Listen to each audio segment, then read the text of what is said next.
Olá, bom dia, professores e professoras. Meu nome é Rodrigo, PCNP de História, da Diretoria de Votorantim. Hoje a gente está aqui para mais uma TPC, para mais um encontro formativo com vocês. Marina. Olá, bom dia, professores. Sejam bem-vindos a mais um encontro da nossa diretoria. Hoje a gente vai falar sobre a questão da trilha antirracista, né? Nesse nosso encontro. Mas para começar o nosso encontro, a gente vai estar passando um vídeo. Gostaria de falar sobre o vídeo, Rodrigo? Então, é a música do rapper Emicida, com a participação da Maju e da Pablo Vittar. Chama-se Amarelo. Daí eu gostaria que vocês prestassem bastante atenção e já para a gente começar a discutir o tema de hoje, que é o antirracismo. Por favor, Marina. Então, professores e professoras, é muito importante a gente começar com esse vídeo, né? Porque ele vai dar bastante indício das discussões que a gente vai trazer hoje, né? Acho que a principal refrão, né? Ano passado eu morri, mas esse ano eu não morro. Exatamente essa questão das minorias e principalmente dos afro-brasileiros, né? Da dificuldade de se colocarem na sociedade, de argumentarem, né? Então tem vários trechos muito importantes dessa música, né? E muitos que também a gente vai ver vinculados aos outros temas. Eu acho que também o outro aspecto muito importante é Deixa Eu Falar, né? A parte que a Pablo Vittar comenta, né? Que essa questão do lugar de fala, que as minhas cicatrizes não falem por mim, né? E que sim, meu lugar de fala, me colocar, falar, e não só, evidentemente, a fala do homem branco e da sociedade ocidental. Né? Marina, pode seguir com a leitura da pauta. Então, dando continuidade, eu vou fazer a leitura da pauta do nosso encontro de hoje. Então, a gente já dá início à leitura da pauta com esse breve trecho, que é uma contextualização inicial, que é da escritora Chimamanda. Então, a Chimamanda, ela coloca esse trecho da seguinte forma: a história única cria estereótipos e o problema não é que sejam mentira, mas que são incompletos. As histórias importam, muitas histórias importam. Ai, As Jesus histórias Cristo. foram usadas para espoliar e caluniar, mas também podem ser usadas Você avisa lá para mim, eu não sei o que a gente vai fazer. para empoderar e humanizar.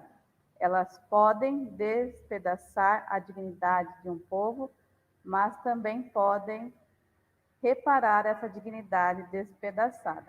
Então, fazendo um paralelo com esse trecho da escritora Chimamanda, juntamente com a sensibilização inicial da música amarela, percebam que é muito importante eles fazer um contraponto na questão do permita que eu fale. Então, a Chimamanda, peço desculpas a todos, né? Tivemos um probleminha, mas vamos retornar com a leitura da pauta. Como eu estava falando, né? Eu vou retomar a contextualização inicial, devido ao que aconteceu, né? A gente teve um problema técnico aqui. Então, a contextualização inicial se dá da seguinte forma: a história única cria estereótipos e o problema não é que sejam mentira, mas que são incompletos. As histórias importam, muitas histórias importam. As histórias foram usadas para espoliar e caluniar, mas também podem ser usadas para empoderar e humanizar. Elas podem despedaçar a dignidade de um povo, mas também podem reparar essa dignidade despedaçada. Esse trecho é do livro da escritora Chimamanda, e só fazendo um paralelo com a sensibilização do clipe amarelo, ambos falam da questão do permita que eu fale. Então, permita que eu conte a minha história, porque o problema da história única é que ela não conta toda a complexidade, todo o contexto de uma história. Ela cria recortes e ela submete essa história a um pequeno trecho para que seja, né, de fato, alimentada a estrutura social. Então, permitam que eu fale será o ponto norteador do nosso encontro de hoje. guardem essas palavras no sentido para que no final do encontro de hoje a gente possa retomar essa reflexão justamente da questão de propiciar várias histórias e não um recorte que atenda a uma questão somente para que se alimente toda uma estrutura social. Então, a TPC da Diretoria de Ensino de Votorantim, tema Trilha Antirracista, Formação para Docentes. Nós teremos, esse tema será abordado nas ATPCs do dia 14, 15 e 16, sempre das 10 às 11h30, cada área de conhecimento no seu dia. Os objetivos de hoje serão compreender as dimensões da educação antirracista e sua importância, subsidiar o desenvolvimento de ações na perspectiva de uma educação antirracista. Usaremos como conteúdo a sensibilização do vídeo amarelo, os conceitos de raça, racismo, preconceito e discriminação, democracia racial e o conceito de lugar de fala. Nós teremos, né, nessa TPC de hoje 4 momentos. Então, no primeiro momento, a gente vai estar fazendo um levantamento prévio antes, mas depois a gente vai trabalhar no primeiro momento com a abordagem dos conceitos de raça, racismo, preconceito e discriminação, e para isso a gente vai usar um vídeo da EFAP, né, das formadoras Juliette, que vai estar abordando esses conceitos. No momento 2, nós teremos uma discussão sobre a questão da democracia racial. Nós vamos usar o vídeo da Lília.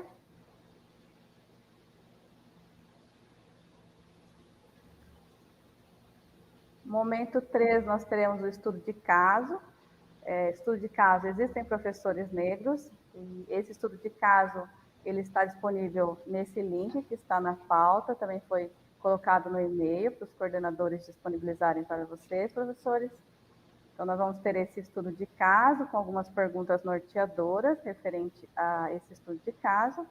No momento 4, nós trabalharemos com o conceito de lugar de fala e usaremos as reflexões da Djamila Ribeiro, através de um vídeo. Depois teremos a avaliação e o desdobramento da TPC, onde será realizado, através dos links, a questão da presença de vocês no encontro de hoje, juntamente com a atividade que será proposta para o desdobramento. Rodrigo?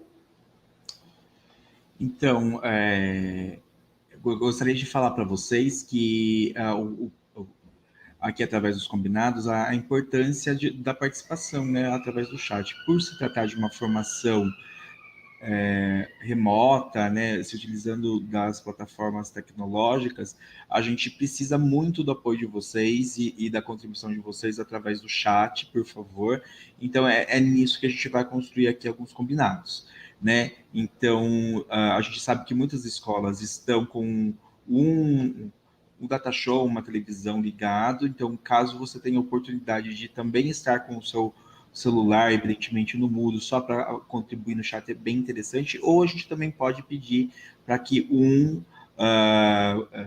membro do grupo vá reportando ali no chat para a gente todas as discussões que estão acontecendo aí junto com a gente aqui, que é muito importante, né? Também, se possível, incluir junto da resposta o nome da escola e o nome do professor, né? Porque nem todos os e-mails do Gmail contam com o nome do professor, né? Para a gente também ir já referenciando na leitura quem que são essas pessoas. E vamos ficar com um olhar atento, participar da formação, receber da melhor forma possível, porque a gente ficou bastante tempo preparando e a gente gostaria muito da interação, né? É um tema bastante sensível, um tema necessário, eu acredito que agora, para o grupo de Ciências Humanas, por fazer parte do nosso objeto de estudo, não é nada novo, a gente só vai contribuir com o aperfeiçoamento mesmo desse debate, mas é importante saber também que essa trilha antirracista já nasceu há algum tempo, né? Começou lá na secretaria, primeiro formando os chefes de gabinetes e dos núcleos e centros na secretaria, depois os formadores da IFAP foram formados sobre esse tema, depois os núcleos pedagógicos, e a gente está replicando, continuando esse movimento com vocês, e a gente espera que tenha mais um quinto movimento de chegar na sala de aula mesmo, né? Que a gente consiga nortear esse debate e que a gente consiga construir ações antirracistas a partir, evidentemente, da prática de vocês, mas também com algumas sugestões daqui da nossa live de hoje. Pode continuar, Marina, por favor. Então, dando continuidade ao nosso encontro de hoje, nós teremos essa primeira interação. Essa primeira interação, a gente gostaria que vocês colocassem no chat os conhecimentos de vocês acerca do que é raça e o que é racismo. Então, por gentileza, coloquem a letra A e o que é raça, e a letra B, o que é racismo. Como o Rodrigo falou, é muito importante que vocês participem, interagem, né, conosco, para que a gente possa estar fazendo as leituras dos comentários, vendo toda a questão do conhecimento prévio de vocês sobre o assunto. Então, por gentileza, escrevam para nós no chat, como o Rodrigo colocou, quem está na escola, veja se alguém pode ser ficar fazendo a questão de colocar no chat as respostas de vocês. Então, o que seria raça e o que é racismo? A gente vai deixar uns 2 minutinhos para que vocês possam estar colocando, tá bom? Depois a gente retorna para estar lendo esses comentários feitos por vocês.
Olá, professores, voltando.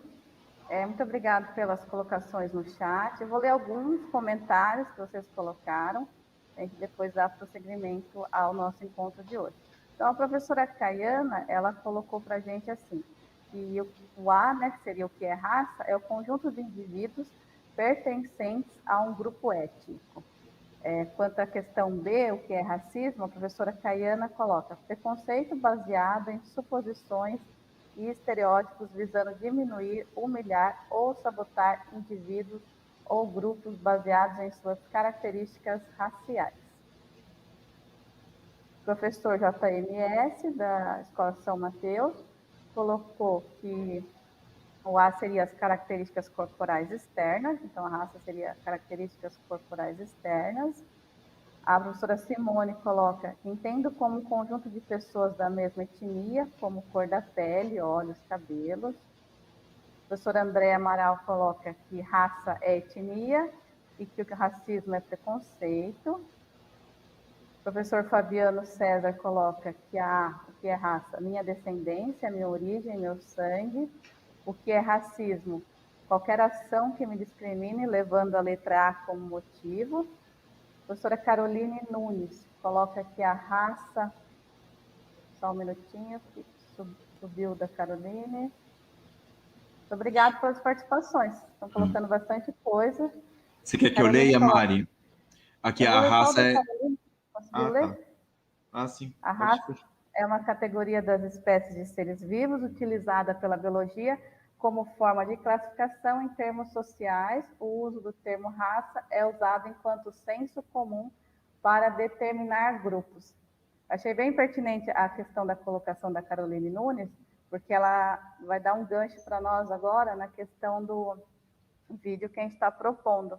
Então, no próximo momento da nossa formação, a gente vai ter um vídeo da formadora Juliette. Como o Rodrigo já falou, essa formação da questão antirracista, ela já vem sendo trabalhada dentro da EFAP e aos poucos ela está sendo levada até chegar na escola. E então, eu vou usar esse comentário da professora Caroline Nunes, porque justamente a Juliette também vai falar sobre algumas questões que estão colocadas nesse comentário. Então, eu vou passar adiante. Tudo bem, Rodrigo? Para a gente pode poder ver o seguir. vídeo. Aproveitando, mas muito obrigada pelos comentários, pelas participações de vocês. E a gente vai dando sequência ao nosso encontro agora, então, com o vídeo. O vídeo tem cerca de mais ou menos uns 20 minutos, tá? Mas ele vai falar justamente sobre 4 conceitos muito importantes para a gente entender a questão antirracista. Então, ele vai falar da questão do racismo, do preconceito, da raça e da discriminação. A gente começar uma discussão qualificada acerca desse debate, né, antirracismo, é muito importante, primeiramente, a gente esclarecer os conceitos, né? Como vocês sabem, conceitos, eles têm essa função, né, principalmente de reflexão, quando operacionalizamos reflexões mais complexas, de tentar abarcar esse movimento da realidade, de apreender essa complexidade do social. Então, para falar de racismo, então é fundamental, vamos ao slide, a gente fazer uma distinção dos seguintes conceitos. Slide, por favor. Raça, racismo, preconceito e discriminação racial.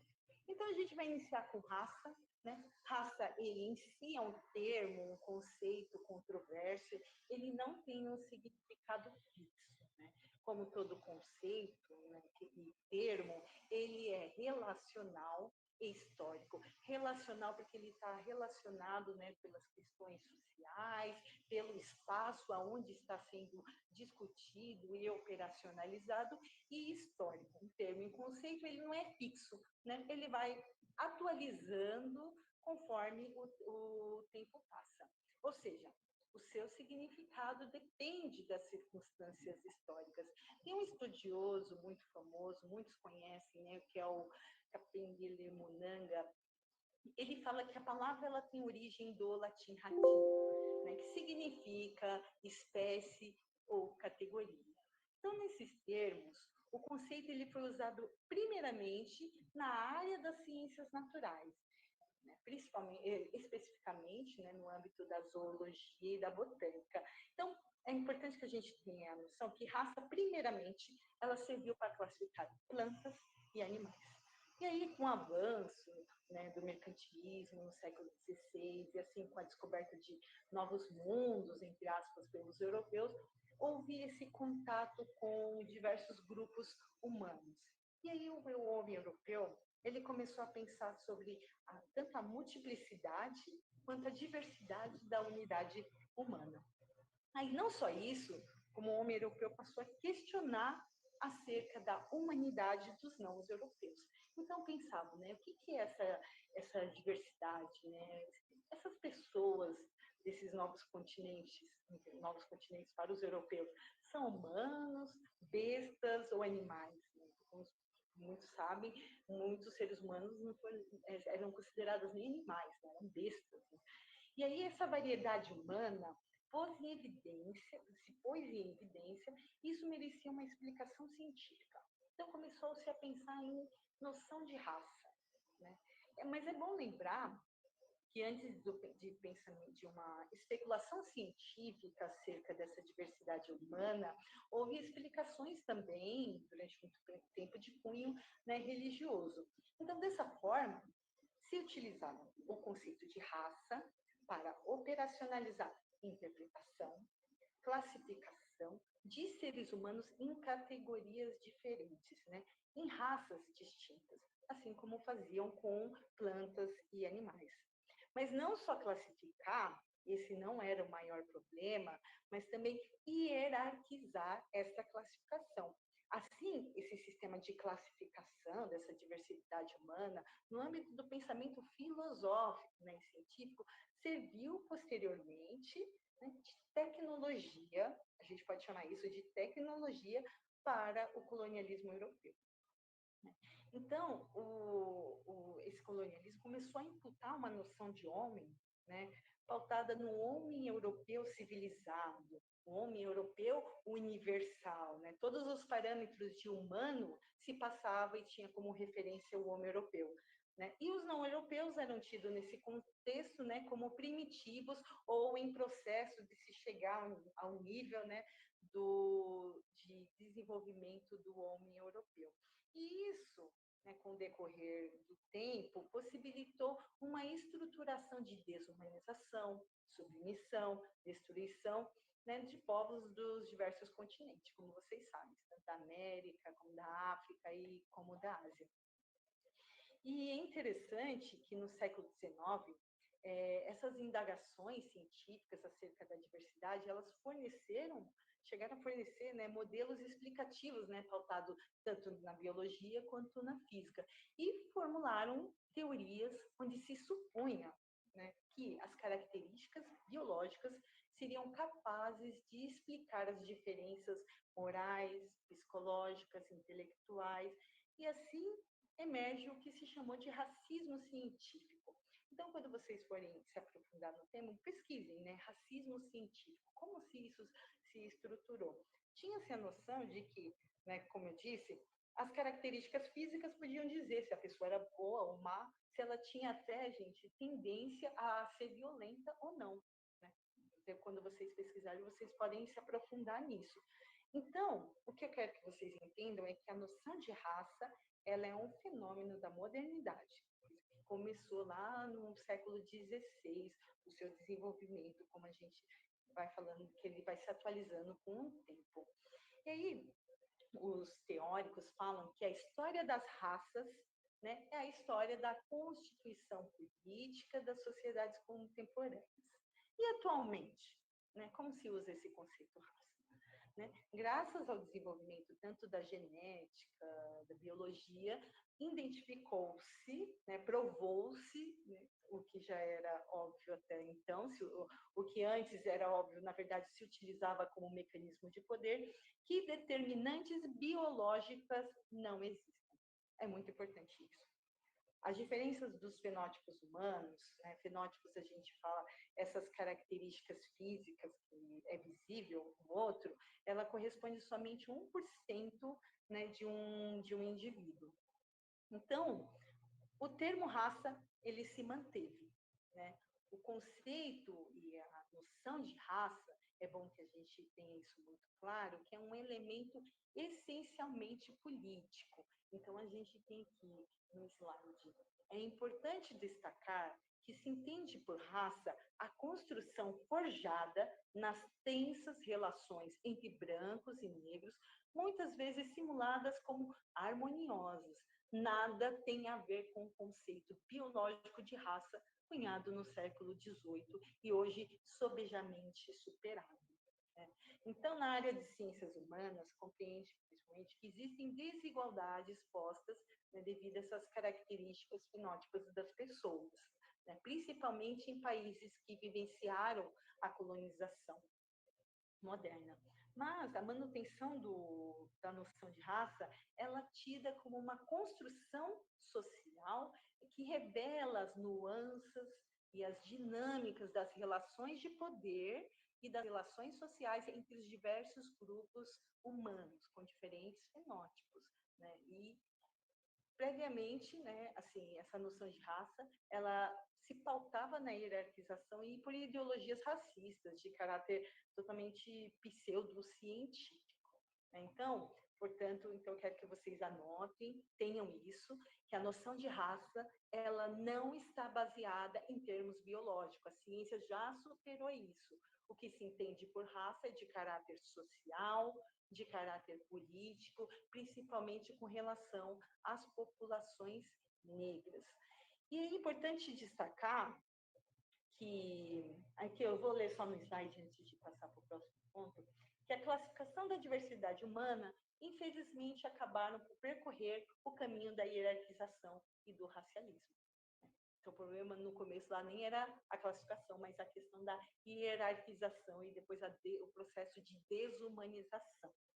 Então, no âmbito da construção histórica do Brasil, é bom que a gente tenha a noção que o conceito de raça, e como ele é refletido, ele varia de lugar para lugar e também de tempos em tempos. No Brasil, ele é utilizado para análises, como já foi pautado no slide anterior, e compreensão acerca das relações sociais e tem o objetivo de revelar que as características físicas, a gente fala aqui, tanto a cor de pele, o cabelo, o formato do nariz, eles são, assim, fazem parte do fenótipo humano, eles influenciam fortemente o percurso de vida das pessoas, né? O percurso de vida dos sujeitos e até a formação e o desenvolvimento de suas subjetividades. Então, é bom que a gente tenha noção que a noção, então, raça, ela não está pautada em termos biológicos e também o seu conceito ele depende de circunstâncias históricas. Tudo bem, Dani? É isso aí? Com o conceito de raça? É isso mesmo. A gente vai para o próximo conceito agora. Qual é o próximo conceito? Preconceito racial. Então, vamos só colocar o slide para a gente ter noção desses 4 conceitos. Então, preconceito racial. O que é o preconceito racial? Ele se pauta também nessa ideia de raça, ele remete ao julgamento, à opinião que se manifesta previamente acerca tanto de grupos sociais étnicos e racializados, quanto de indivíduos. E esse juízo de valor, ele querendo ou não, seja intencional ou não, muitas vezes sem querer, ele inferioriza o outro, ou reafirma a superioridade, ou não, e reafirma, né, a superioridade de certo grupo, pessoa, e esse juízo de valor, ele tem como base informações que não têm fundamentação adequada ou informações equivocadas. Pode até ter base em informações reais, mas muitas vezes distorcidas, né? E essas distorções, elas servem, né, como instrumento para algo, né? Para continuar mantendo essa relação hierarquizada. Então, o preconceito, muitas vezes, ele é fruto da representação. E ele não diz respeito à realidade, né? Essas representações vêm de onde? Essas representações, ela vem do imaginário social, né? Desse imaginário que é construído por meio de inculcação sistemática e repetitiva de estereótipo, crenças e valores.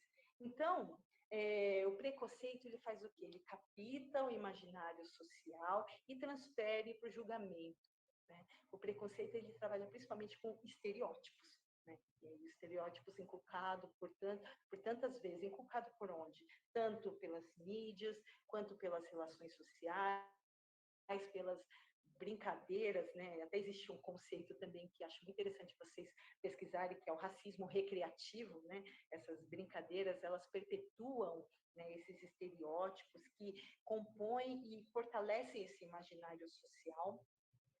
Então, o preconceito ele pode ser consciente, né, ou inconsciente muitas vezes, e pode gerar práticas discriminatórias. Eu não preciso nem dar exemplos de muitos preconceitos ou tipo de julgamentos baseados nesse imaginário social. Por exemplo, os negros são violentos, pessoas negras são naturalmente atletas, pessoas orientais são naturalmente voltadas para as exatas, judeus eles são avarentos, indígenas são interesseiros ou preguiçosos, pessoas brancas são melhores para liderar. Então, tudo isso, esses preconceitos, né, que compõem o nosso imaginário social. Então, vocês percebem que o preconceito, ele é o quê? Ele capta o imaginário e transfere para o julgamento. O próximo conceito, o slide, por favor. Então, a gente falou de raça, né, falamos de preconceito. Agora vamos falar de discriminação racial, a qual também é construída nessa ideia de raça, né? Ideia de raça que não está pautada em termos biológicos, né? A raça é construída socialmente. Então, a discriminação racial, ela tem um caráter comportamental, né? Ela é o quê? A discriminação, ela é um comportamento, ela é uma manifestação e uma ação contra uma pessoa ou grupo social, né? E uma manifestação de separação por conta da tonalidade da pele da pessoa, né? Pela raça, pela etnia, pelo formato do nariz, pela forma do corpo. A gente sabe que essas separações ocorrem. A discriminação, que tem um caráter comportamental, ela exterioriza, né? Ela é a externalização do preconceito. Né? Lembra do preconceito que capta o imaginário social e transfere para o julgamento? Então, a discriminação, que é o comportamento, ela materializa o preconceito e o racismo. Então, essa discriminação que materializa o preconceito e o racismo, ela está relacionada às relações de poder, tanto as relações de poder dos grupos sociais. Então, é bom que a gente tenha isso em mente, né? Sempre pautar nas questões das relações de poder. E aí a discriminação, né, ela separa, se ela separa, ela gera vantagens para um grupo e desvantagens para outro. Ela pode ser direta. Ela é direta quando ela é ostensiva. Assim, por exemplo, quando proíbe-se uma pessoa de entrar num determinado espaço por conta da sua etnia, raça e etc. Ou ela tem um tratamento diferenciado, isso acontece bastante. Indireta, a discriminação indireta, ela também é muito comum, inclusive ela é um mecanismo de poder muito sofisticado, né? Ela acontece quando não se considera, tanto em políticas públicas quanto em ações, né, projetos e etc., né, quando ela não considera as situações socioculturais, econômicas e específicas dos grupos sociais. Né? Se considera a existência das diferenças, né? Não leva em conta que os grupos são diferentes. A gente é igual, mas a gente está falando de políticas das diferenças, a gente está falando de diferenças. É muito importante que vocês escrevam no caderno de vocês bem grande. A gente está falando de diferenças porque somos diferentes, tá?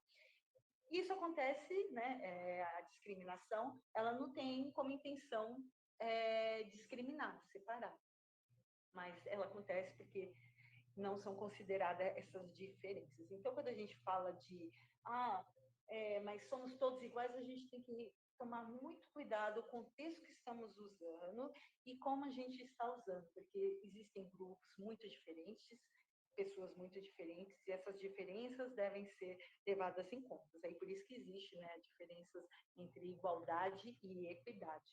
Né, professora Daniela, você quer falar um pouquinho sobre equidade? O que seria equidade e igualdade nesses termos? Passo a palavra dele. Às vezes a gente tem muito essa concepção de que a gente parte de que todos somos iguais, né? E como a Juliette já apontou, somos e não somos, né? Nós também, a nossa identidade também é construída a partir daquilo que nos diferencia do outro, né? Assim que a gente se identifica enquanto grupo dentro da nossa sociedade. E quando a gente fala de políticas, principalmente as políticas afirmativas, elas partem do conceito de equidade, porque a gente vai perceber aí ao longo das nossas discussões que a gente parte de lugares diferentes, né, por conta de todas as construções históricas, sociológicas, culturais que a gente, né, vivencia no nosso país. Então, pensar que todos nós somos iguais e partimos do mesmo lugar é algo que é um equívoco, né? Se a gente tem construções diferentes e nós partimos de lugares diferentes, a equidade vai garantir que a gente tenha acesso e mesmas possibilidades, mesmo que a gente parta de lugares diferentes, né? E Ju, a professora Marta colocou aqui só no chat, perguntando a diferença entre raça e etnia, né? A gente falou um pouco do conceito de raça, né, dessa questão de ser um conceito anteriormente, né, visto de uma forma biológica, mas que a gente já desconstruiu, já foi é um termo já ressignificado, principalmente pelo movimento negro, né, de se tratar raça a partir de uma construção social, né, e aí o conceito tem uma diferença para etnia, né, porque quando a gente pensa em raça, grosso modo falando, a gente está falando em características baseadas na cor de pele, nos traços, né, e quando a gente fala em etnia, a gente se baseia em características supostamente mais culturais, né, como valores, visão de mundo, religião, aspectos linguísticos. Então, basicamente, a grosso modo, seria essa a diferença, né, Juliette? É isso aí, professora Daniele. Obrigada pelo esclarecimento desses dois termos, né? Igualdade e equidade. E a questão de raça e etnia, que eu não vou entrar aqui bastante etnia para a gente não confundir a nossa abordagem, mas é justamente isso que a professora Daniele colocou, né? A etnia está vinculada à questão das cosmologias dos grupos, né? Diferentes grupos e povos. E aí até o Kapengele Munanga, ele coloca no seu artigo que ele tem um artigo que acho que está ele está aqui na referência dessa formação, que o conceito de etnia não daria conta de revelar essas relações de poder e essa construção histórica das relações entre populações negras e populações brancas. Então, como eu disse, o conceito raça ele não está pautado em termos biológicos, mas ele é usado aqui no contexto brasileiro e atualmente, né, é importante frisar isso, para, né, operacionar essa reflexão entre essas diferenças sociais e discriminações que ocorrem aí ao longo do tempo. Tá.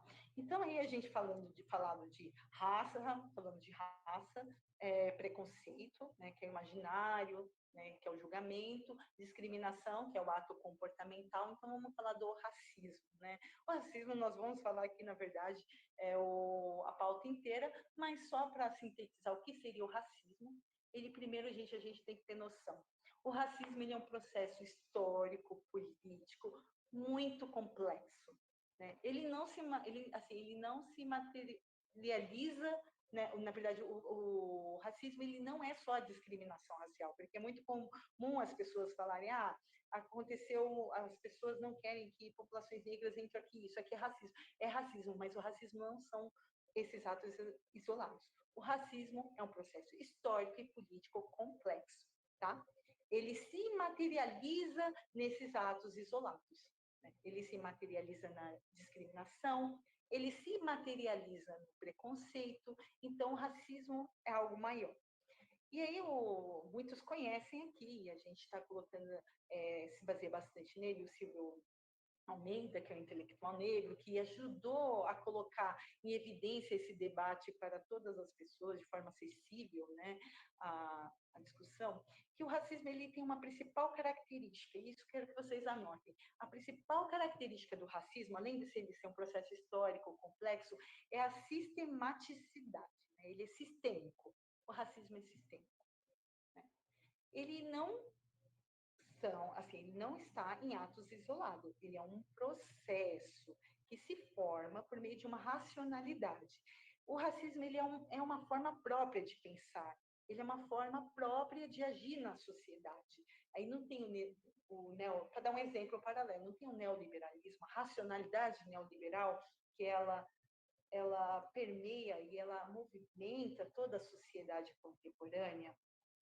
O neoliberalismo, ele movimenta a economia, movimenta a sociedade, movimenta as relações. O racismo também. O racismo é uma racionalidade. Ele movimenta a economia, ele movimenta as relações, ele movimenta os processos históricos. Então, ele é sistêmico, processual e ele é uma racionalidade. Ele é uma forma de pensar. Então, eu quero que vocês anotem isso. Então, por isso que se coloca a questão, né? Não se coloca a questão se você é racista ou não. Se eu perguntar, você é racista? Eu vou falar, aí muita gente fala, não, lógico que eu não sou racista, mas a questão não é essa. A sociedade, ela funciona como uma racionalidade racista. O racismo, ele só materializa nos indivíduos ou nas ações em determinadas épocas, em determinados lugares. Então, Juliette, eu vou falar assim, eu estou aqui fazendo essa trilha de racista, eu não sou racista, mas eu vivo numa sociedade racista. Então, possivelmente, vivendo numa sociedade racista, pautada numa racionalidade, uma forma de pensar racista, e de alguma forma eu vou materializar esse racismo em algum momento, inconsciente ou não. Então, para combater o racismo, né, quando a gente fala de combate ao racismo, a gente tem que ter noção disso, que ele é uma ele se manifesta em todas as situações, em todas as pessoas. Todo mundo já manifestou ou vai continuar manifestando o racismo se a gente não tem consciência dessas características.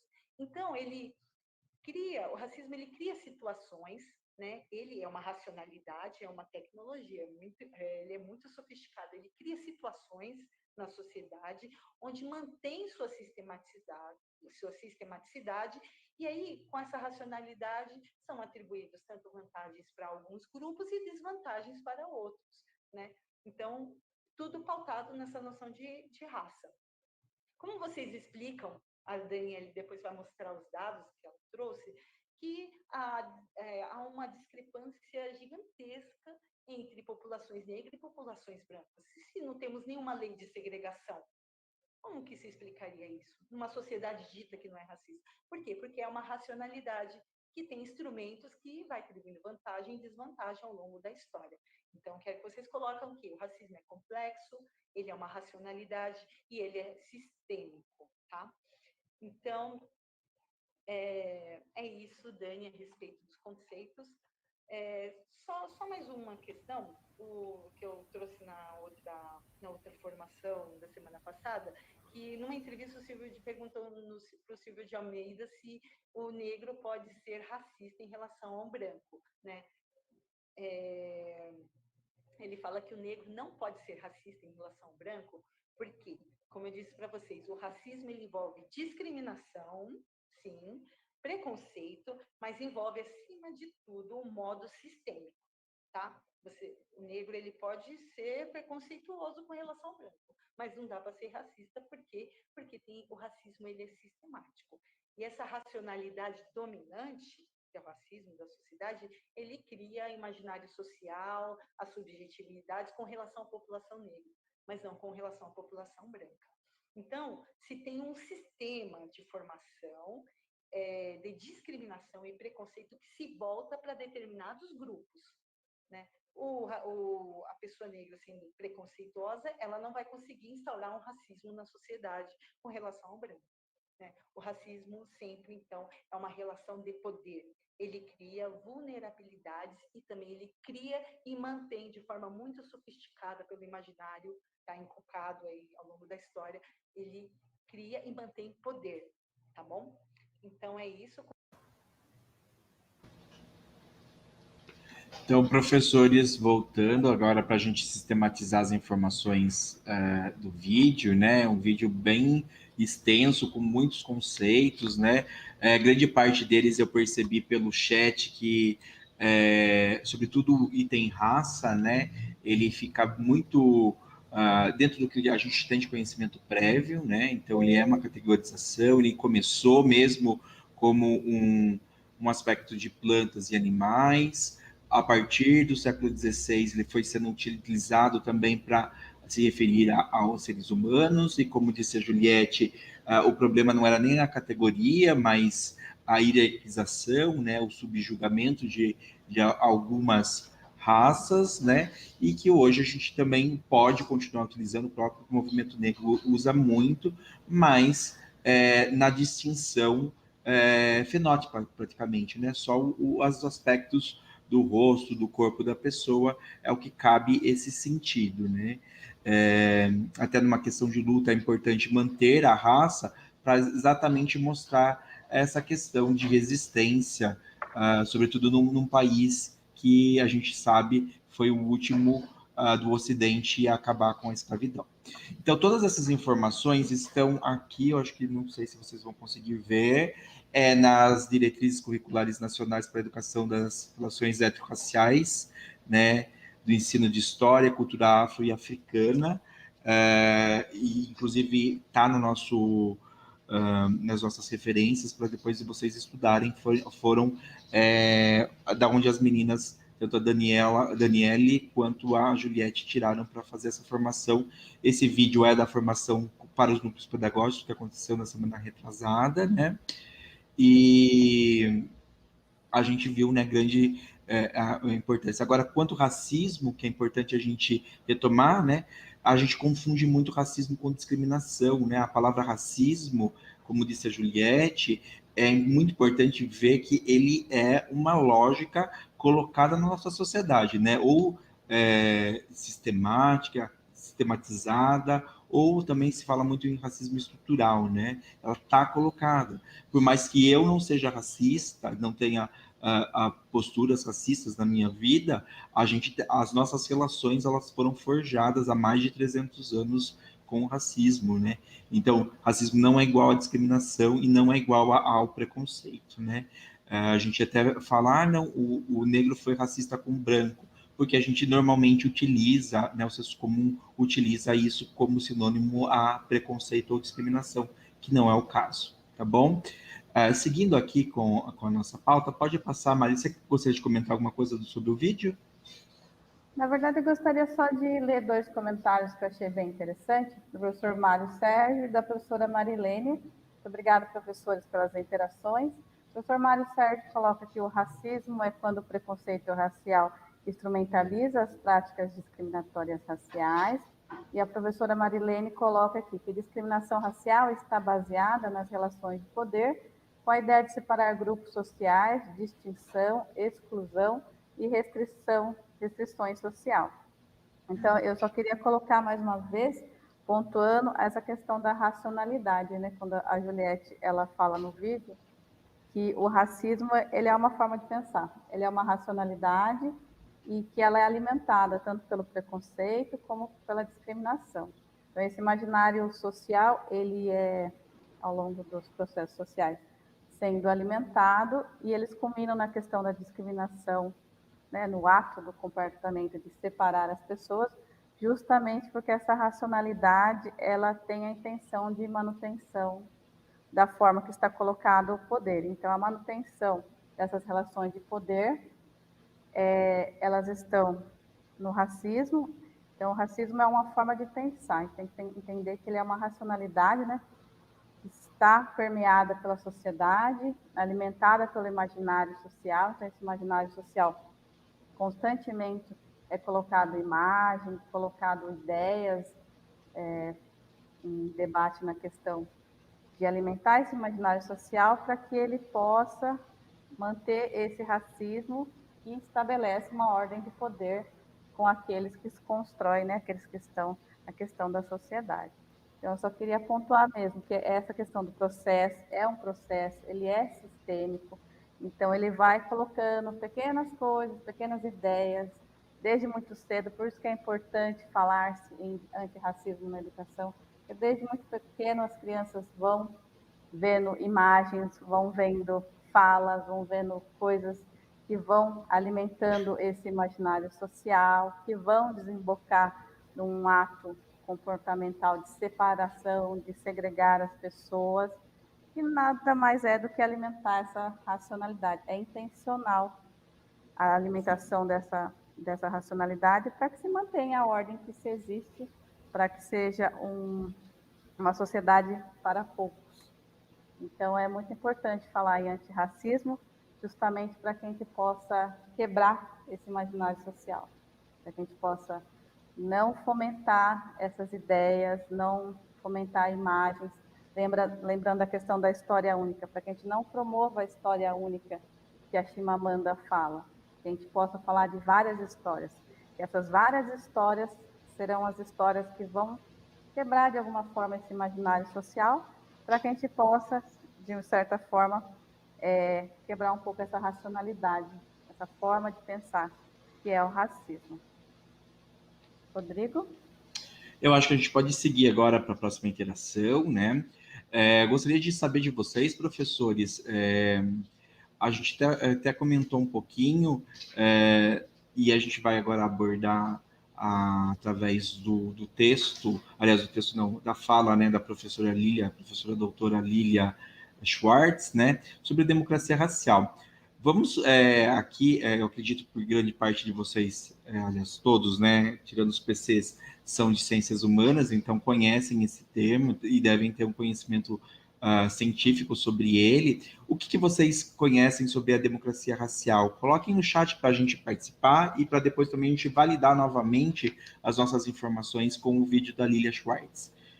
Então, o que seria a democracia racial? Quais impactos ela causa à sociedade?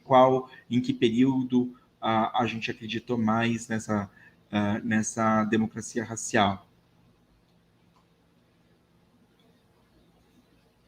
Um tempinho aqui para a gente participar no chat. Participem, professores, por favor.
Então, aqui a gente já teve algumas participações, a gente vai fazer comentários sobre eles, né? Então, a democracia racial foi um conceito criado por estudiosos brasileiros no final do século XIX, começo do século XX, aqui a participação da professora Cânia, né? Caína, né, eu acho, visada a programar uma falsa ideia que o Brasil haveria uma harmonia, né, entre as raças. O Jean Felipe coloca que a democracia é o estado de plena igualdade entre as pessoas, independente de raça, cor ou etnia. O Wellington, negar que existe o racismo. Simone Santos, a democracia racial deveria o estado de plena igualdade entre as pessoas, independente de raça, cor ou etnia. Daí a Nádia, a gente tem a Graciele, considera o racismo um termo irrelevante, né? Daí agora a Nádia, a democracia racial é um termo usado para descrever as relações sociais do Brasil. É um mito difundido, o Leonardo Duarte coloca que é um mito difundido no senso comum e amplamente desconstruído por Darcy Ribeiro em seu povo, no livro, né, O Povo Brasileiro. O Mário Sérgio, ele coloca que a democracia é uma idealização para ocultar o racismo estrutural. E a Gisele Sanzovo, a democracia racial é um termo usado por algumas pessoas para descrever as relações raciais do Brasil. Acredito que grande parte estão agora se repetindo, as informações, é mais ou menos isso mesmo.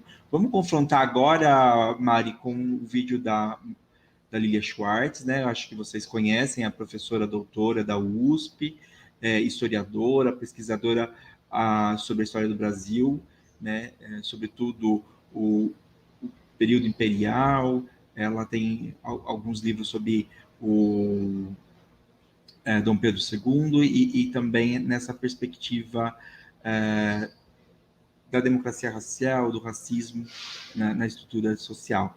Então é importante aqui a gente assistir para a gente confrontar as ideias. Pode seguir, Mari. Perguntando hoje mesmo para um aluno, o que é esse negócio de hashtag?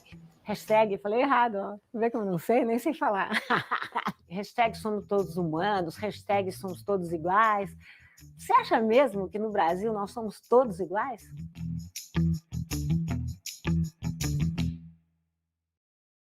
Este é um país que vai pra frente, de um povo unido de grande valor. É um país que canta. Bom, você acredita em democracia racial? Essa é uma história bem antiga no Brasil. Na verdade, começou logo depois da independência. Em 1838, o Instituto Histórico e Geográfico Brasileiro resolveu criar um concurso chamado Como Escrever a História do Brasil. Esse primeiro concurso foi vencido por um estrangeiro, o Vô Márcios, que defendeu a tese que o Brasil era composto por 3 rios. Um rio bem caudaloso, que era o Rio Branco, um rio um pouquinho menor, que era um Rio Vermelho, e um rio ainda menor, que era um Rio Negro. Essa tese já mostrava o quê? Que o Brasil era uma mistura, mas uma mistura com hierarquia. Depois disso, em 1933, Gilberto Freire lança Casa Grande Senzala. Foi um sucesso. Em Casa Grande, o mesmo modelo da democracia racial. O Brasil seria uma espécie de harmonia, teriam povos em harmonia convivendo, povos indígenas, povos negros e povos brancos. Foi só em 1950, provocados pelo Gilberto Freire, que a Unesco criou um programa para mostrar que o Brasil era um exemplo de democracia racial. Não deu nada certo. Florestan Fernandes, pesquisando aqui em São Paulo, mostrou que, na verdade, o brasileiro tinha um tipo muito particular de racismo. E vamos combinar que não tem racismo bom. O brasileiro tinha preconceito de ter preconceito. E o que será que Florestan Fernandes, esse sociólogo, quis dizer com isso? Ele quis dizer que o brasileiro tinha preconceito, era racista, mas negava o tempo todo. Você que está me ouvindo, você que é racista, eu não sou. Isso criou uma noção de mestiçagem muito complicada no Brasil, na minha opinião, porque nós pensamos mestiçagem como mistura, mas que tal a gente pensar em mestiçagem como mistura e separação também? Como é que a gente fica tendo sido o último país a abolir a escravidão no Ocidente? Dos 12 milhões de africanos e africanas que saíram do seu continente, forçadamente recebeu quase a metade. Esse país não pode imaginar um relacionamento apenas harmonioso entre brancos e negros. Havia uma desproporção imensa entre homens e mulheres aqui no Brasil, 70% de homens para 30% de mulheres, e isso criou uma cultura do estupro, com os proprietários brancos estuprando as escravizadas e construindo uma cultura da força, muito diferente do que essa ladainha que prega a noção de um país harmonioso e de mistura racial. Então, é essa hora que você me pergunta, mas espera aí, Lili, não é verdade que só existe uma raça, a raça humana? Bom, não vou negar, só existe uma raça humana. No entanto, a sociedade cria diferenças todos os dias e todos os momentos, que é o que nós chamamos de raça social. O que é raça social? Vou dar o exemplo do Brasil. No Brasil, fenótipo, ou seja, cor de pele, traços, tamanho do nariz, lábio, cabelo, são elementos fundamentais para nós construirmos preconceito, para nós construirmos uma série de discriminações. Se você não acredita, basta entrar na internet que a gente vê todo dia casos de discriminação racial. Dá uma olhada no ambiente corporativo, nas universidades, nas escolas, nos restaurantes, nos shopping centers. Não vai ser muito difícil de achar uma série de casos. Se isso tudo não foi suficiente, eu te proponho agora um desafio. sai da sua casa, escolhe um restaurante legal, ou então vai num shopping que você costuma frequentar, repara bem quem é que está consumindo e quem é que está servindo. Se as pessoas estão juntas ou se as pessoas estão bem separadas. E aí, quando você voltar, você deixa aqui, por favor, nos comentários, se você de fato ainda acha que a gente vive numa democracia racial. Então, né, é bem forte, né, as colocações da professora Lília. Ela retoma grande parte das discussões já colocadas no primeiro vídeo da Juliette, né, e da Daniela, e vem aqui mostrando essa construção, né, coloca lá todo o trabalho, né, de construir uma história brasileira branca, de legitimar. A gente sabe que, inclusive, também existe muito a intenção do branqueamento, né, com a vida de imigrantes. Acho que os professores de história, filosofia, geografia sabem daquele quadro Redenção de Cã, né, aquele quadro lá do final do século XIX, em que mostra exatamente essa intenção de branqueamento da nossa sociedade, né? E tudo isso precisa ser desconstruído para que a gente consiga mesmo pensar agora e discutir a partir das nossas diferenças, como foi dito nos vídeos, e desmistificando, né? Segue para mim, Marina, por favor. Aqui é importante um aspecto, por exemplo, que está no Aprender Sempre, do volume 1, da primeira série do ensino médio, né? Na sequência 4, na página 46 a 48, se não me engano, que mostra a primeira lei criada lá em 1950, na década de 50, a primeira lei antirracista. Mas olha que interessante. Pode passar para o próximo slide. Essa era uma dançarina, né, falando com os jornalistas, é uma dançarina americana, negra, que foi barrada em hotéis em São Paulo, onde ela ia se apresentar no Teatro Municipal de São Paulo. Ela não conseguiu fazer o check-in, né, ficar em alguns hotéis, e ela utilizou exatamente a turnê, o nome dela, né, como dançarina, para mostrar para a sociedade, mostrar ali para a imprensa a dificuldade que ela teve em se registrar nesse hotel. E a partir desse caso foi criada a primeira lei antirracista, né?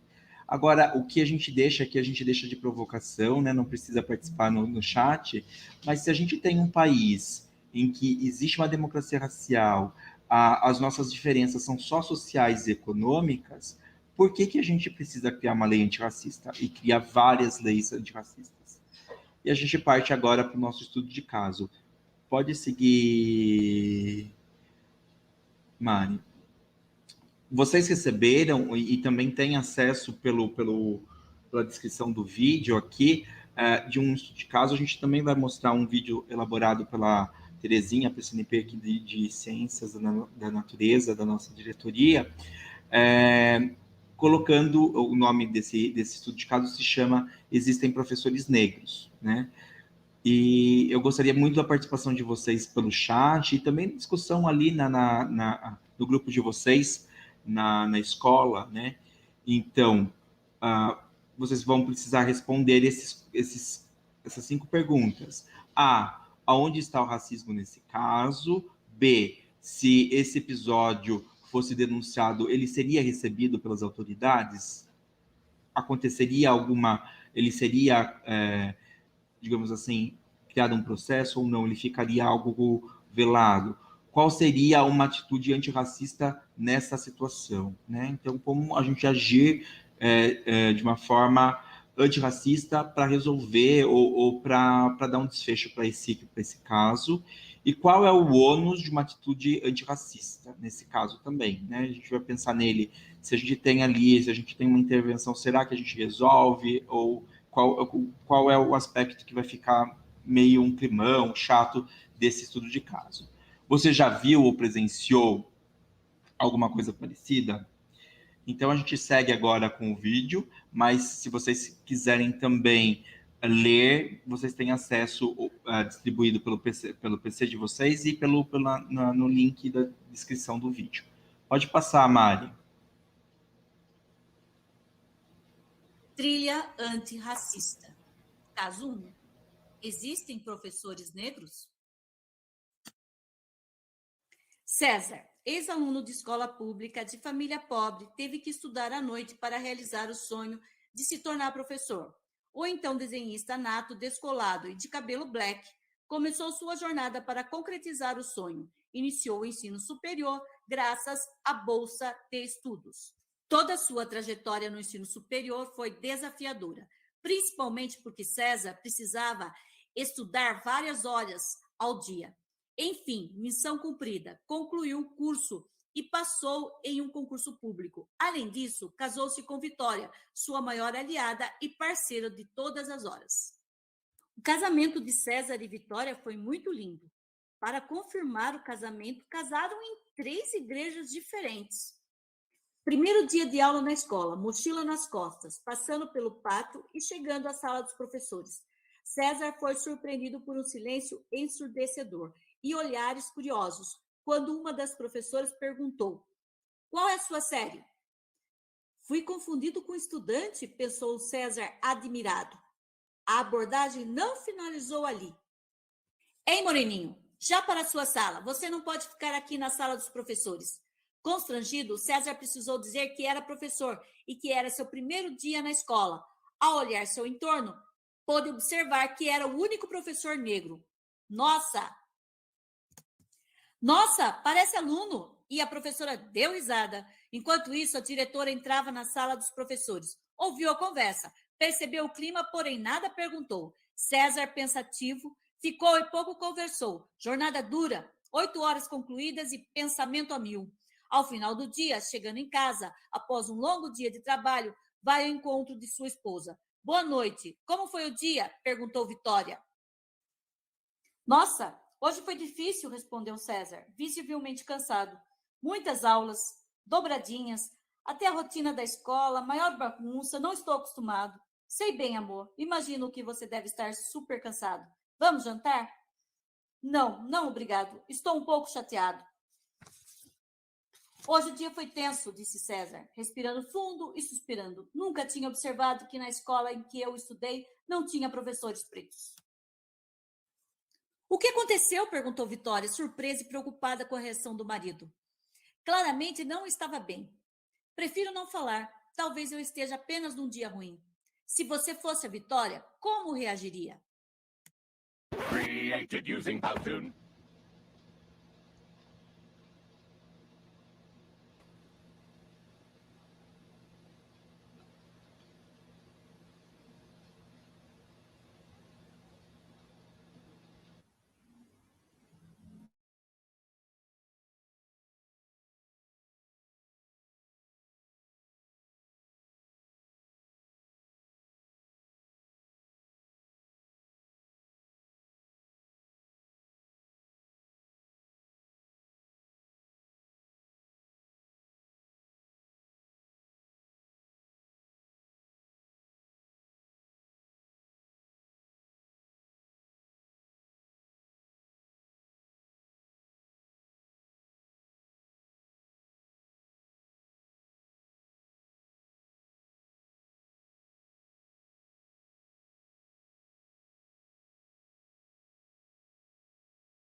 Gente, voltamos então. Eu vou ler aqui algumas colocações, eu e a Mari. A Sirlene, então, ela fala que ela iria conversar, né, cutucar o professor até saber o que aconteceu, para tentar ajudar. A Graciele, ela fala que a forma que a professora abordou o César foi um preconceito, né? O professor Liano Duarte, ele fala que o termo moreninho, na falta de professores negros na escola, na normatização do comportamento, do silenciamento, né? Daí a Luzia fala a falta de respeito com o próximo devido a ter cor de pele do colega. Daí o Leonardo coloca sobre a pergunta B, provavelmente com um certo descaso, sendo tratado como exagerada a denúncia por ser uma situação do cotidiano. Verdade, César. A Luzia, ela volta, com certeza os colegas teriam outra postura e passariam a respeitar todos como sendo igual. A Nádia, na abordagem da professora, com o uso do termo moreninho, foi o item de racismo, digamos assim. Daí o Barão de Pirapora, o professor Rodrigo, lá do Leonor, ele fala, ele foi discriminado, é racismo estrutural, deveria acolher o professor, a falta de acolhimento é comum em algumas escolas, atitudes racistas impactam a vida de todos. Já viu algo parecido? Ele comenta que já viu algo acontecer similarmente na escola. A Sônia, o referido ao outro apenas com características físicas, né? A professora ter comentado. Valorizar, a Luzia volta na resposta C, valorizar e respeitar todos os tipos de vida, independente da etnia, cor, religião, enfim. Né? Então, muitas colocações de vocês, muito obrigado. É muito importante a gente aqui, como formador, ver os debates e as colocações de vocês, mas a gente já vai seguir. Eu acredito aqui que, de uma forma geral, que a gente pensou, quanto diretoria, que sim, houve um racismo estrutural, é algo velado, né? Sobretudo no moreninho, na abordagem. O que o Rodrigo colocou é verdade. Um primeiro equívoco da escola foi o acolhimento, seja ele um aluno, né, ou seja ele um professor. Pelo César na história ser um professor novo, ele foi confundido com um aluno e não houve um acolher, um direcionar da equipe, né? Se esse episódio fosse denunciado, a gente conversou, até também a gente passou por esse estudo de caso aqui na diretoria, e a gente tem, dentro do nosso grupo de PCNPs, a PCNP Raquel, do Conviva, que também é advogada. Ela comentou que dificilmente isso, caso o César entrasse com um pedido, seria visto e realmente colocado como algo, uma discriminação juridicamente, né? A gente normalmente normaliza, mas realmente é um racismo estrutural, né? Qual seria uma atitude antirracista nessa situação? Eu acho que a principal postura ali da diretora foi a falta, né? Ela precisava ali conversar, não com o professor no grupo, tentar sair de uma forma e chamar o professor no particular e perguntar para ele como que ele se sentiu, qual foi a sua aflição, e também propor a ele alguma forma de solucionar, né? Provavelmente o professor poderia ter a possibilidade de trazer alguém para conversar sobre esse item, ou também ele falar, não, eu acho que não precisa discutir, não precisa conversar com ninguém. Ele que foi a vítima da situação pode ser indagado, né, Marina, como a melhor solução dali. Então, realmente, a postura da diretora precisava ter tomado alguma atitude, não na frente, porque se ela tivesse ali, pensando no ônus, seria muito desagradável a gente ali na frente chamar a atenção da outra professora, e também talvez não reforçasse o aspecto antirracista, né? Talvez fosse uma ação até formativa posterior. E se a gente já presenciou, a gente sempre presencia, né, gente? Querendo ou não, o termo moreninho, até a gente se desconstruir, né? A até algo que saiu das discussões aqui do núcleo pedagógico foi qual o termo certo, negro, preto, é o termo que a gente vê a pessoa falando. Se a pessoa se refere como negro, a gente chama ele de negro. Tem algumas pessoas do movimento negro que não gostam de utilizar a palavra negro pelo significado de funesto e etc. E prefere a palavra preto. Então, olhar para o outro, olhar como ela se comunica, até mesmo perguntar como você se sente melhor sendo chamado, é uma boa solução, né? Eu gostaria de colocar mais alguma coisa, Marina? Eu gostaria de chamar sua atenção para o título desse estudo de caso, que é Existem professores negros? Existem. Só que, como a gente comentou anteriormente, esse imaginário social acaba, né, por produzir essa cegueira social, que parece que não existem professores negros, e ele daí, quando ele, no estudo de caso, ele chega, ele é confundido com aluno, ele é chamado de moreninho. Então, todas essas questões estão naquilo que a gente comentou anteriormente, a questão do preconceito, dessa alimentação do imaginário social, que faz com que as pessoas não vejam o outro. Então, os professores negros, eles não são vistos, não são acolhidos. Muitos de vocês colocaram nos comentários, e é triste ver quantos comentários dizendo que eu já vi que não aconteceu acolhimento, isso acontece. Então, toda essa formação que a gente vem falando da questão do imaginário social, ela se reflete nos comentários de vocês. Existem professores negros, sim, só que esse imaginário social acaba criando a questão do racismo e não está vendo o acolhimento. Então, fica aqui a reflexão para que a gente possa pensar nesse racismo que está acontecendo dentro das nossas escolas, desses não acolhimentos, como vocês estão colocando no chat, para que essa reflexão ela não termine aqui, ela tem que continuar para que a gente possa, aos poucos, quebrando esse imaginário social, para que a gente possa estar trabalhando, de fato, esse antirracismo. Rodrigo? Pode passar para o lugar de fala, que a gente está com o tempo contado devido à nossa problemática no início.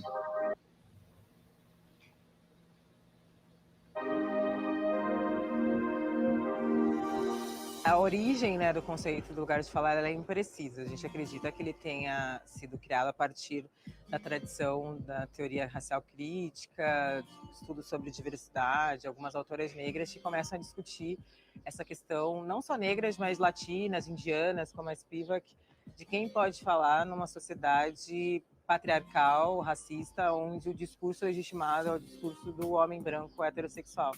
Como que as outras vozes são consideradas outro, né, o outro, que não aquele que não é a norma, e como que esse regime de autorização discursiva impede que esses outros, considerados outros, façam parte desse regime e tenham o mesmo direito à voz, e voz não é no sentido de emitir palavras, mas no sentido de existência mesmo, de pensar discurso de uma maneira muito mais ampla, Foucaultiana, de discutir poder, de fato.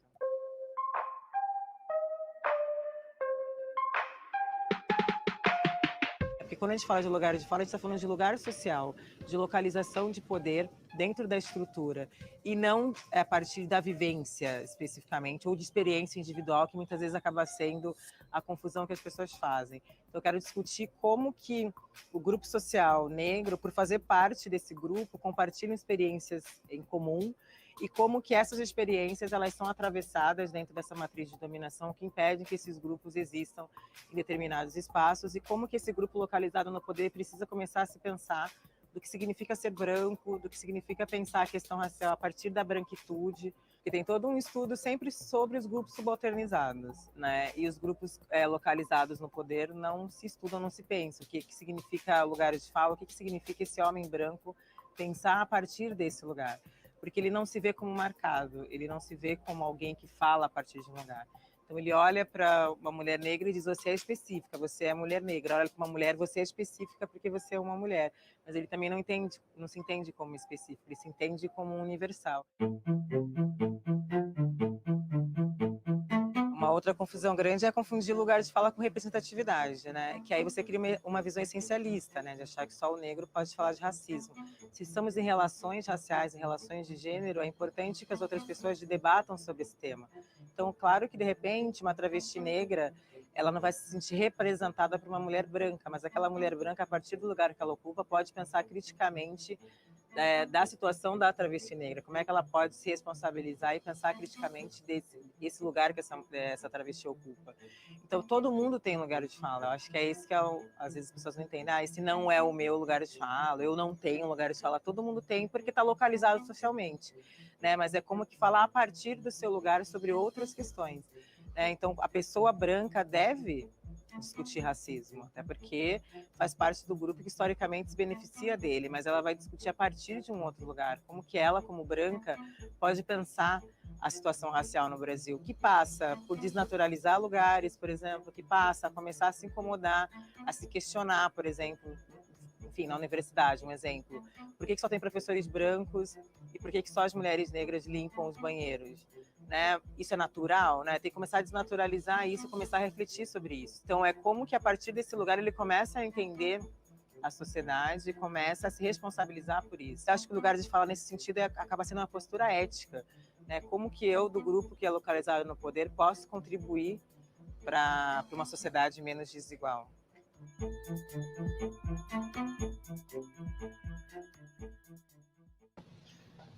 Mari, quer comentar? Então, na perspectiva, né, como a gente falou lá no começo, eu pedi para vocês guardarem a questão do permita que eu fale. Lembram no começo? Permita que eu fale. Então, a Jamila vem falar dessa questão.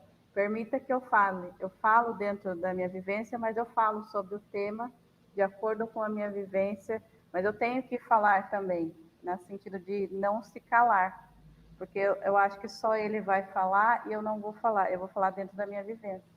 Então, permita que eu fale, como vocês falaram, muitos de vocês falaram, relataram coisas que viram referente ao racismo. Eu falei várias vezes da questão de quebrar o imaginário social. Então, fomentar as discussões, fomentar que se fale sobre a questão antirracista, para que a gente possa parar de alimentar o preconceito e tentar, de alguma forma, desnaturalizar todo esse processo que a gente vive. Então, vem a casar, né? A gente está encerrando a nossa formação nos últimos minutos, então permita que eu fale. Então, no começo a gente já trouxe essa ideia para vocês, e agora no final também. Sempre lembrar dessa questão da fala. A fala é muito importante. Rodrigo? Então, e sobretudo da onde eu venho também, né, no meu posicionamento social, né, eu também posso falar e também posso ter atitudes, sobretudo sobre o nosso tema de hoje, antirracista, né. Então, o vídeo está baseado também naquele outro livro também, que é O que é Lugar de Fala, e tem esse que foi encaminhado junto do material e faz parte desse programa antirracista da Secretaria. Pode passar. Aqui a gente fala muito rapidamente da legislação, né, que baseiam essa prática antirracista na escola, né, que é a Lei 10.639, que traz esse tema. Daí a 11.000, que inclui, inclusive, os indígenas, né, que a gente falou pouco, mas, aliás, quase não falou, mas que também estão vinculados aos temas indígenas. Daí as diretrizes, que é esse material que eu falei, que inclusive é a base do vídeo da Juliette, e as orientações para a educação nas relações étnico-raciais também de 2006. Então, todos estão na descrição e vocês podem encontrar facilmente na internet. Pode passar, Mari. A gente tem agora, em momento de desenvolver projeto na escola, do Festival Alfa Minuto, a gente encaminhou um e-mail ontem para vocês, tá bom? Eu acredito que vocês já conheçam, é do Flix Sampa, faz parte da Universidade Zumbi dos Palmares de São Paulo. O ano passado a gente teve a participação de uma professora do Maria Paula, do Maria Inês e do Turvo. Olhem lá na escola de formação, certinho o regulamento, como participar. É bem interessante trazer isso à tona e a gente criar aqui algumas ações antirracistas. Pode passar, Mari. A gente fala dos livros, esses livros que eu falei, esse daqui é o da Chimamanda, que está na nossa contextualização inicial, mas todos esses livros a gente recebeu aqui na diretoria, acredito que sejam um acervo similar ao que veio para a diretoria também, a escola recebeu para vocês estudarem e trabalharem com o aluno, de diversos tipos de livros, né? Desde de história infantil até material para o professor trabalhar. Pode seguir, Mari, para a gente falar sobre o desdobramento. O desdobramento, vocês vão acessar o link para responder a lista de presença, que é a primeira parte, e a segunda parte, a seção 2, pode seguir. Vocês vão responder essas perguntas para a gente. Considerando a elaboração de práticas cotidianas e permanentes que promovam a postura antirracista, responda. Como a educação antirracista pode ser trabalhada permanentemente dentro da área em articulação com o currículo em ação? Vocês elencam lá, já olhem mesmo o material que está por vir, o que vocês conseguem fazer ainda agora no terceiro bimestre, no começo do quarto, quais temas e referências podem ser abordados, quais são as ações possíveis em sua prática, quais temas transversais podem contribuir com a ação e qual é a articulação com o currículo paulista ou currículo em ação, e caso o professor também desenvolva Aprender Sempre, que aqui é humanas, né? A gente não tem Aprender Sempre. E o que deve ser priorizado, tá bom? Então, essa é a nossa atividade de desdobramento. Eu peço desculpa por estourar o tempo de hoje, e agradeço muito a participação de vocês, que foi ótima mesmo. É importante realmente que a gente tenha uma TPC participativa, colaborativa, para a gente conseguir chegar em vocês e ver a discussão acontecer.